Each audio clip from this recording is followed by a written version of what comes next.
Hi, I would like to share 3 ways that you can help yourself become more calm, more clear, collected, grounded.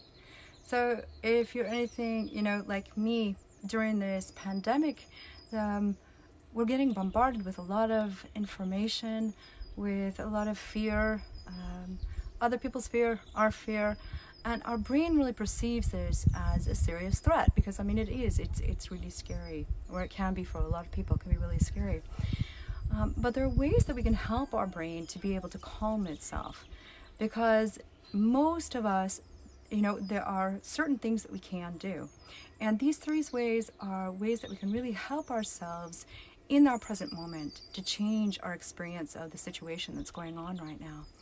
So the first thing we can do is, knowing that our brain isn't going to be into fight, flight, or freeze right now when it's, with all the things that are going on, is just to start taking 3 breaths. Now, I know that it maybe sounds like, okay, that's so simple, but just breathing, just having an in-breath and the out-breath, actually, it takes us from being in our fight, flight, or freeze into our parasympathetic nervous system.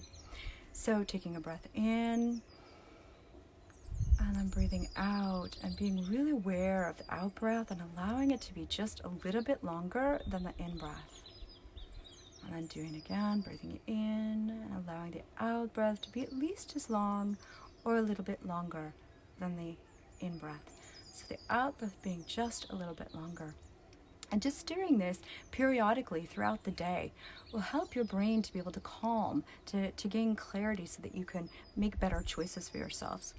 So something that happens when our brain is in fight, flight, or freeze, it's very easy that we can go into a victim or into powerlessness, especially when the threat is coming at us from all different sides.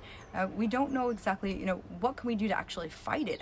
Besides, isolating ourselves, it's hard for our brain to kind of wrap itself around. So one more way that can be helpful is to get in touch with a feeling that you have inside of when you've accomplished something, or when you've done something that was really hard that you were able to do anyways. So a feeling of tenacity. A Yiddish word is Moxie.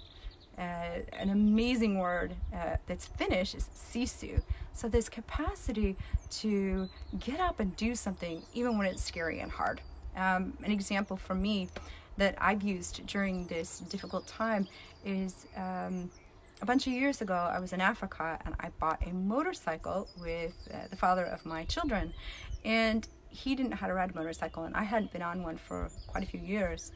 And so we had planned then to travel through Africa on this motorcycle, and I hadn't driven a bunch of time. And we were in Johannesburg, and the streets are quite steep in the middle because of wanting the water to be able to go off of them, which meant that every time we stopped at a stoplight, I would tip over because my legs weren't quite long enough for the motorcycle. Like, I would have to quickly shift the balance of weight, get him to shift because he was sitting behind me and all of our luggage. And I was terrified. I was completely terrified. It was really scary. Of course, I didn't tell him this, but inside I could just feel this terror. But I was like absolutely, completely determined that I was going to do this thing.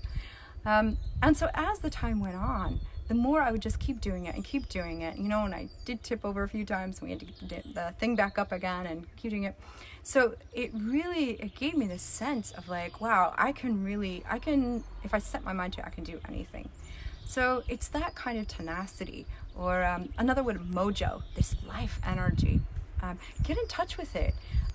Bring it up a couple of times a day to remind yourself of like, oh yeah, I can do this, I have what it takes. I can handle whatever life throws at me. It's okay. So the third way that you can help to create calm and clarity and groundedness in your life is by bringing up a memory of when you felt safe, when you felt appreciated, when you felt just peacefulness. And it could be a time when you sat at your grandmother's kitchen, or you were with your child, or with your partner. So bringing up that sense within yourself and just really feeling into it and allowing yourself to experience the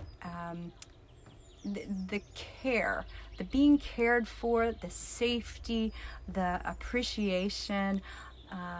And the reason we want to do this is that because we're flock animals, we need each other to survive.